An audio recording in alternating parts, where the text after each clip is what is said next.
할렐루야. 오늘 이 아침에 우리를 일깨우셔서 하나님께 간구하는 기도를 드릴 수 있도록 은혜 주심을 감사합니다. 우리 다 같이 찬송가 84장 찬송 부르심으로 새벽 기도회를 시작하겠습니다.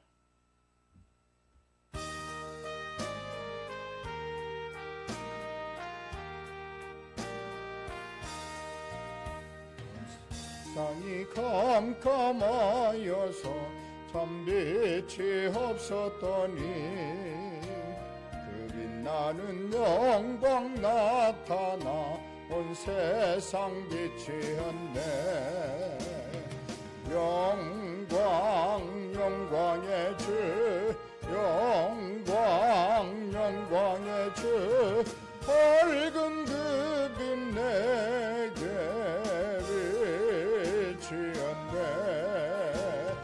영광 영광의 주, 영광 영광의 주, 이 세상에 비친 오직 주 예수님.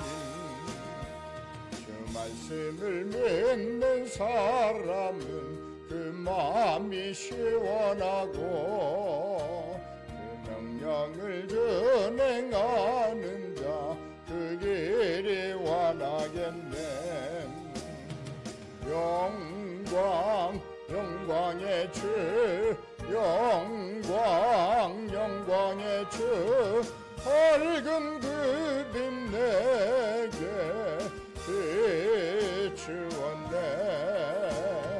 영광 영광의 주, 영광 영광의 주, 이 세상에 비친 오직 주 예수님. 제 가운데 사는 사람은 그 눈이 어두워도 그 죄악을 씻는 날에는 그 눈이 밝아지네. 영광 영광의 주, 영광 영광의 주, 밝은 그 빛 내게 비추었네. 영광 영광의 주, 영광 영광의 주, 이 세상에 비친 오직 주 예수님. 아멘. 네, 하나님의 말씀 보시겠습니다. 로마서 1장 1절부터 7절까지 말씀 우리 함께 소리내어서 합독하시도록 하겠습니다. 로마서 1장 1절부터 7절까지 말씀입니다. 함께 합독하십니다. 예수 그리스도의 종 바울은 사도로 부르심을 받아 하나님의 복음을 위하여 택정함을 입었으니 이 복음은 하나님이 선지자들을 통하여 그의 아들에 관하여 성경에 미리 약속하신 것이라. 그의 아들에 관하여 말하면 육신으로는 다윗의 혈통에서 나셨고 성결의 영으로는 죽은 자들 가운데서 부활하사 능력으로 하나님의 아들로 선포되셨으니 곧 우리 주 예수 그리스도시니라. 그로 말미암아 우리가 은혜와 사도의 직분을 받아 그의 이름을 위하여 모든 이방인 중에서 믿어 순종케 하나님, 너희도 그들 중에서 예수 그리스도의 것으로 부르심을 받은 자니라. 로마에서 하나님의 사랑하심을 받고 성도로 부르심을 받은 모든 자에게 하나님 우리 아버지와 주 예수 그리스도로부터 은혜와 평강이 있기를 원하노라. 아멘. 찬송 한 장 더 하시겠습니다. 222장 찬송하시겠습니다.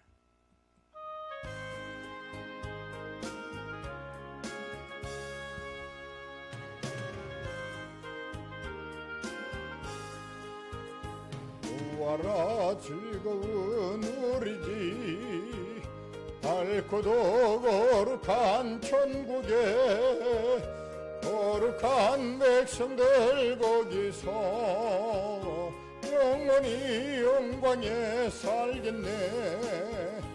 거기서 기쁘고 즐거운 집에서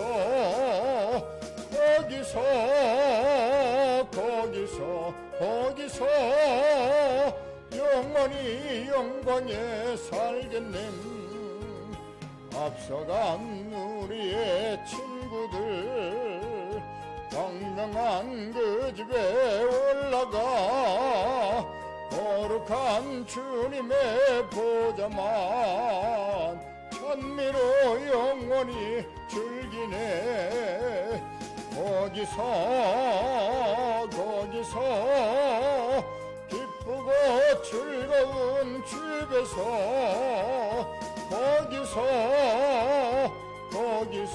거기서 찬미로 영원히 즐기네. 우리를 구하신 주님도 거룩한 그 집에 계시니 우리도 이 세상 떠날 때 주님과 영원히 살겠네. 거기서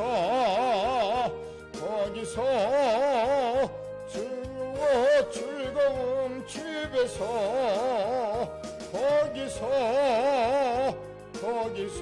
거기서 주님과 영원히 살겠네. 우리의 일생이 끝나면 영원히 즐거운 곳에서 거룩한 아버지 모시고 기쁘고 즐겁게 살겠네. 거기서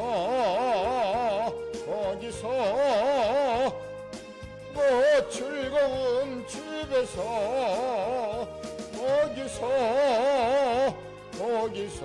거기서 기쁘고 즐겁게 살겠네. 아멘. 자, 오늘 우리에게 주시는 로마서 1장 1절부터 7절 이 새벽에 성령님의 역사하심을 따라 말씀을 상고해 보도록 하겠습니다. 바울은 세 가지 방법으로 자신을 밝히고 있습니다. 첫 번째는 자기는 예수 그리스도의 종이다. 나는 예수 그리스도의 종이라고 하는 말로 자신의 신분을 말합니다.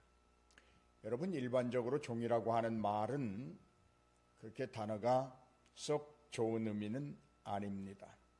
그러나 여호와의 종이라고 하는 이 명칭은 모세를 비롯한 다른 선지자들에게는 아주 영예로운 칭호였음을 우리는 압니다. 이 바울이 예수 그리스도의 종이 되는 일, 이것은 대단히 바울에게 영광스러운 일입니다. 하나님의 종이 된다고 하는 것, 이것은 대단히 명예로운 일입니다. 그런데 이 바울이 하나님의 종, 예수 그리스도의 종이 되는 일은 전적으로 하나님이 하셨다고 하는데 우리가 은혜를 받습니다. 오늘 우리가 하나님의 백성이 되고 하나님의 일을 감당하는, 일정한 부분을 감당하는 다 하나님의 종들이 되었다고 하는 이 사실은 우리가 일구어낸 어떤 노력의 결과물이 아닙니다. 하나님께서 전적으로 하셨습니다. 할렐루야. 두 번째로 바울은 자신이 사도로 부르심을 받았다, 그렇게 말하고 있습니다. 역시 이 과정도 하나님이 직접 역사하신 결과물입니다. 바울이 사도가 되고 싶어서, 또 바울이 사도가 되려고 했기 때문에, 어떤 노력을 했기 때문에 되어진 것이 아니라 예수 그리스도의 종으로 부르신 하나님께서 역사하셨듯이 그가 사도가 되는 것도 하나님께서 하셨다고 하는 말입니다. 다시 말해서 사도로 부름을 받은 것, 그 일에 있어서 바울의 역할은 아무것도 없었다, 바울은 자신의 역할을 선택하지 않았습니다. 선택할 수도 없었습니다. 오직 하나님의 은혜일 뿐입니다. 오늘 그렇습니다. 우리의 구원도 우리는 그것을 선택하지 않았습니다. 선택할 수도 없었습니다. 그러나 하나님께서 직접 우리를 사랑하셔서 우리에게 구원이라고 하는 이 놀라운 은총을 허락해 주셨습니다. 세 번째로 바울은 자기가 하나님 앞에 택정함을 입었다고 고백하고 있습니다. 택정함을 입었다고 하는 말은 세상으로부터 분리된 삶을 살고 있다, 그런 말입니다. 세상을 우리가 악이라고 볼 때 그 악으로부터 분리되었다, 택정함을 받았다, 선택을 받았다, 구별되었다, 이런 말입니다. 바울은 예수 그리스도를 만나기 전에, 하나님께서 바울에게 역사하시기 전에는 그는 역시 세상에 속한 사람이었습니다. 그런데 바울은 하나님의 복음을 위하여 세상으로부터 구별된 자가 된 것입니다. 바울이 택정함을 입은 것은 하나님의 복음을 위한 것이었다. 이제는 바울은 죄 속에 버려진 자가 아니라 하나님의 나라에 속한 자가 된 것입니다. 오늘 사랑하는 여러분, 우리도 마찬가지입니다. 우리도 택정함을 입었습니다. 하나님의 계획 속에 있었습니다. 하나님의 구속사에 들어와 있는 저희들이 되었습니다. 즉 세상에 살지만 하나님의 나라에 속한 자들이다, 그런 말입니다. 바울은 한순간도 하나님의 종으로서 자신이 지명받은 곳에서 지명받은 지위를, 지명자의 뜻을 잃어버리지 않았습니다. 하나님의 복음을 선포하는 일과 그리스도의 이름으로 봉사와 헌신하는 일에 성별되고 부름 받은 자로서의 사역을 다 하였다고 하는 것을 우리가 좀 주목해 봐야 됩니다. 자, 이번에는 2절입니다. 이 2절은 약속의 성취를 우리에게 보여주고 있습니다. 복음은 약속의 성취에서 오는 것입니다. 창세기 3장 15절에 여자의 후손이 뱀의 머리를 부순다고 약속하셨고, 시편을 통해서 구원자가 다가오고 있음을 선포해 주셨습니다. 에레미야 31장 31절로 34절을 보면 새 언약으로 복음을 말씀하고 있습니다. 구약 성경은 성취의 시기와 다가올 시대를 계속해서 말씀하고 있습니다. 이것들을 선지자들을 통하여 약속한 복음이라 이렇게 말합니다. 여러분, 하나님은 자기 자신을 대변할 수 있도록 선지자들을 세우셨고, 그 선지자들을 통하여 자신의 말씀들을 기록하게 하셨습니다. 이것이 성경이 되었습니다. 그리고 그 성경은 온통 예수 그리스도의 오심을 예언하고 있습니다. 다시 이렇게 말할 수 있습니다. 하나님은 선지자들을 사용하셨고 자신의 뜻을 그들에게 전하셨으며, 선지자들은 그것들을 기록함으로 하나님의 기쁘심을 이룰 성경을 기록했다. 바로 이 성경, 그것은 약속의 성취였다, 그런 말씀입니다. 자, 3절과 4절을 보면 아들에 관하여 말하고 있습니다. 이 아들은 하나님의 아들은 잃어버린 인류와의 화해를 위한 하나님 아버지의 구원 계획, 그 계획의 실체였습니다. 하나님의 아들은 자연적인 방법을 통해서 구원의 역사 현장에 들어오신 하나님입니다. 그래서 그 아들은 다윗의 혈통에서 나셔야 했습니다. 이 아들은 진정한 인간이었습니다. 사람이었습니다. 그의 육신적 혈통이 다윗의 가문으로부터 내려왔기 때문입니다. 이 아들의 인성은 다윗에게서 왔지만 동시에 이 아들은 우리 주 예수 그리스도라고 하는 점에도 우리는 주목해야 합니다. 육신으로 이 아들이 왔지만 동시에 우리 주 예수 그리스도라고 강조하고 있는 것입니다. 여러분, 기독교의 학문인 신학과 우리의 믿음의 고백은 동일해야 합니다. 그러나 오늘날 신학교의 교육은, 학문은 이론과 사상일 뿐 오히려 믿음을 저해시키는 경우가 많이 있습니다. 어떻게 동일해야 될까요? 육신의 몸을 입고 이 땅에 오신 그 아들은 인성과 신성을 동시에 지니신 하나님이라고 하는 고백입니다. 그러면 우리는 어떻게 이 아들의 신성을 증명할 수 있을까요? 그것은 유일한 이 아들의 부활 사건입니다. 이 아들은 죽은 자 가운데서 살아나셨습니다. 바울은 이 아들의 부활이 사실이기 때문에 하나님의 말씀에 진지하게 응한 사람입니다. 복음을 위한 하나님의 요구에 사실적으로 자기 전부를 들여서 그 임무를 수행하였습니다. 왜요? 예수 그리스도의 부활이 사실이었기 때문입니다. 사랑하는 성도 여러분, 이 아들의 부활에 대하여 제가 살펴본 약 한 25명의 신학자 중에서 루이스라고 하는 이는 이렇게 표현하고 있습니다. 이 아들이 단순히 사람이었다면 예수께서 말씀하신 것들은 자신이 데친 달걀이라고 말하는 미치광이이거나 그렇지 않으면 지옥의 악마일 뿐이다. 이제 선택해야 한다.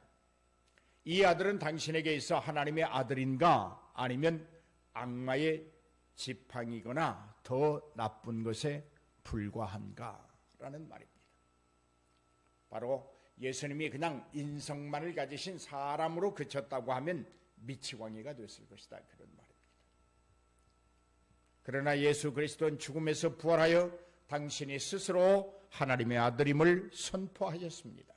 왜요? 부활의 능력은 하나님의 아들만이 가지는 능력이기 때문입니다. 아무도 지금 역사상 죽었다가 살아난 이는 예수 그리스도밖에 없습니다. 예수 그리스도의 부활, 죽었다가 다시 살아난 이 부활의 사건은 더 이상 논쟁거리나 소모적인 다툼을 필요로 하지 않습니다. 이 아들의 부활은 사실적인 것입니다. 죽은 자 가운데서 부활하는 능력, 오직 하나님의 아들만이 가지고 있는 것입니다. 4절 말미에 이렇게 선포하고 있습니다. 우리 주 예수 그리스도 신이라. 그렇습니다. 이 아들은 예수이십니다. 그리스도이십니다. 약속된 메시아이십니다. 하나님의 기름 부음 받은 구속주이십니다. 그러므로 이 아들은 우리의 구속주가 되시는 것입니다. 할렐루야. 자, 5절 말씀 보시겠습니다. 5절 말씀에 그로 말미암아 그의 이름을 위하여 라고 하는 말씀이 있습니다. 약속된 메시아는 유대 민족만을 위하여 온 것이 아닙니다. 복음은 믿음으로 응답할 모든 사람에게 좋은 소식이며 열려 있습니다. 그러나 믿음은 필연적으로 순종이라고 하는 문제를 안고 있습니다. 여러분, 믿음이란 지식은 아닙니다. 믿음이란 암도 아닙니다. 믿음이란 우리에게 믿으라고 말씀하시는 그분에게 우리가 순전히 손을 들고 항복하는 것입니다. 여기 여러분, 우리가 손을 들고 무릎을 꿇고 엎드려 항복한다고 하는 것은 순종한다는 것을 말합니다. 성경이 말하는 믿음이란 윤리적인 것, 도덕적인 것, 어떤 금원들에 대하여 약간의 동의를 하는 것, 그것이 아닙니다. 자신의 삶에 대한 적극적인 헌신을 말합니다. 그러므로 순종은 그 사람의 믿음의 척도가 되는 것입니다. 여러분, 동전의 앞면과 뒷면을 살펴보셨습니까?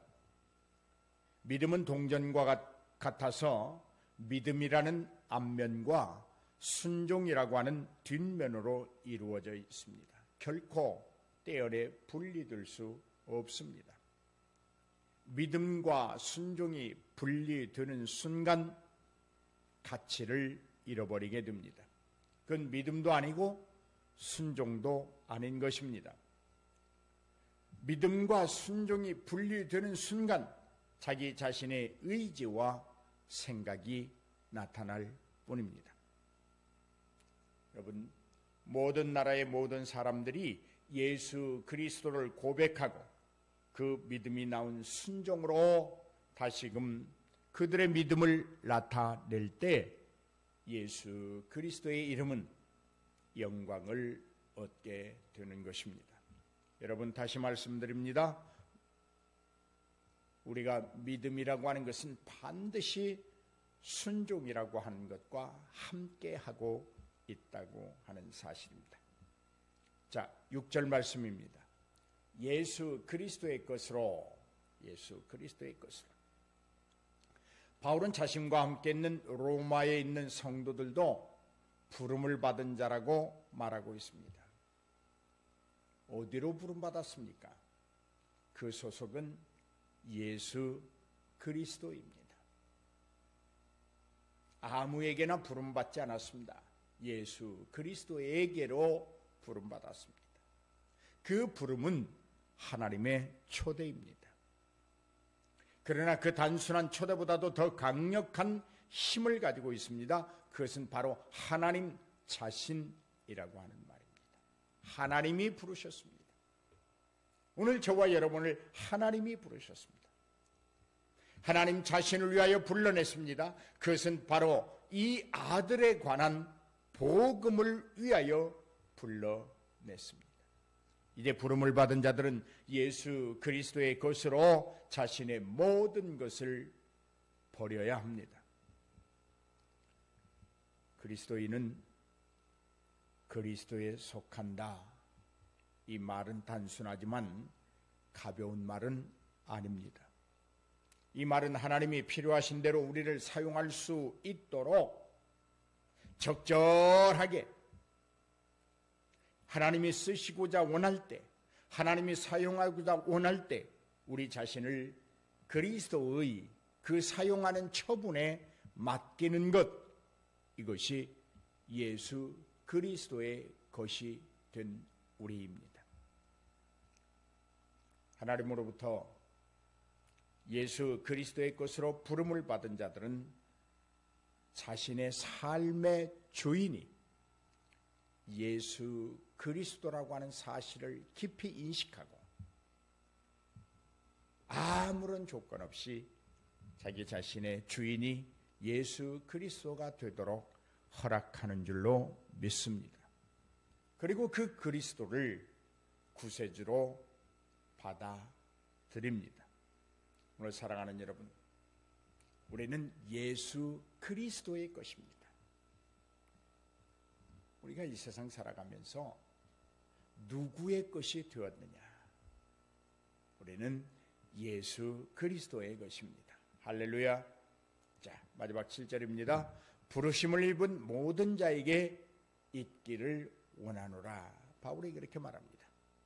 바울이 보내는 편지의 수신자들은 두 가지 형용사로 표현되고 있습니다. 이들은 하나님에 의해 사랑을 받았으며 성도로 부름을 받은 자다, 그렇게 말하고 있습니다. 하나님은 모든 사람을 사랑하십니다. 모든 사람을 사랑하시되 특별히 사랑하는 자들이 있습니다. 그들이 누구일까요? 믿음으로 하나님께 응답하는 사람들입니다.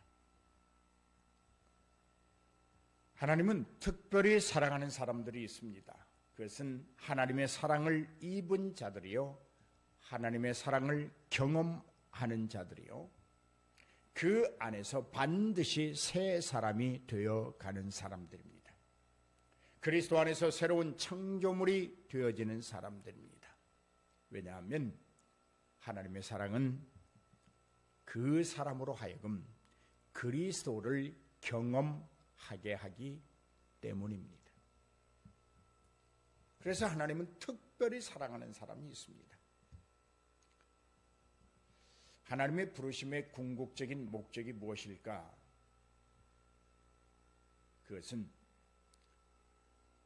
예수 그리스도의 것으로 부르심을 받은 자들, 구속함을 입은 자들이 하나님 안에서 거룩하여지는 것, 이것이 하나님의 부르심의 궁극적인 목적입니다.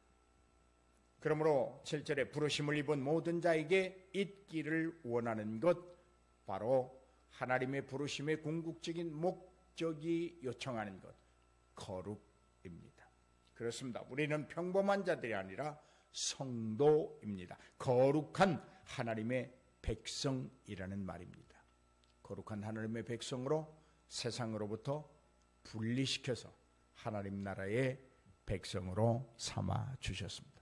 그러므로 우리의 삶과 행실이 거룩을 찬양할 수 있어야 할 것입니다.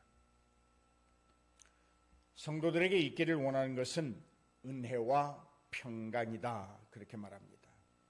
은혜와 평강이라고 하는 말은 그리스어와 히브리어의 인사말입니다. 많은 오늘날 기독교의 정형화된 인사말이기도 합니다. 은혜 받기를 원합니다. 은혜 있기를 원합니다. 평강하기를 원합니다. 예수님께서도 너희가 어느 집을 가든지 먼저 평안을 빌라, 그렇게 말씀하셨습니다. 여러분, 진정한 평안은 오직 하나님의 은혜로 오는 것입니다.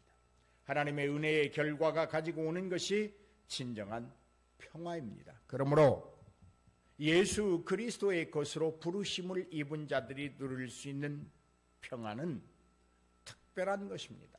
왜요? 세상을 창조하신 하나님으로부터 오는 것이기 때문입니다.